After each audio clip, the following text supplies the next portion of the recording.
பொருளுக்கு அலைந்திடும் பொருளற்ற வாழ்க்கையில் ஒரு முறையா இருமுறையா பலமுறை வேற எதுக்கு நான் அரசியலுக்கு வந்தேன்? எதுக்கு வந்தேன்னு சொல்லுங்க. எதுக்கு வந்தேன்? அதையே வேண்டாம் நானும் கேக்குறேன். 15 வருஷமா டேரா போட்டுக்கிட்டு குறுக்கவும் நெடுக்கவும் அலைஞ்சிட்டு இருக்கிறியடா. பேரன்பிற்குரிய அண்ணன் ஹல்போகன் இறந்ததாக செய்தி கேள்விப்பட்டேன். நானும் அண்ணன் ஹல்போகனும் பல நேரங்கள்ல ஸ்டேஜ்ல டேக் டீம் போட்டு எதிரிங்களை அடிச்சிருக்கிறோம்.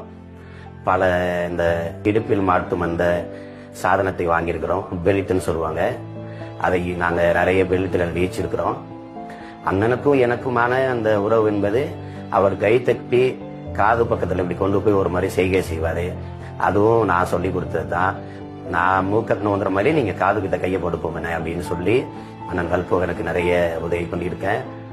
அண்ணனுடைய ஹல்போகனுடைய அந்த மறைவு வந்து ரொம்ப பேரிழப்பா இருக்கு.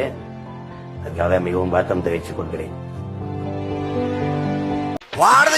நமக்கு ஏதாவது தொடர்பு இருக்கிறதா? அதிமுகவில் இருந்த என்னுடைய மாமன் இன்று விலகி பாரதிய ஜனதா கட்சியின் மாநில தலைவராக இருக்கிறார். அரசியல் கோட்பாடுகள் நிலைப்பாடுகள் இன்று இருக்கும் நாளை மாறும்.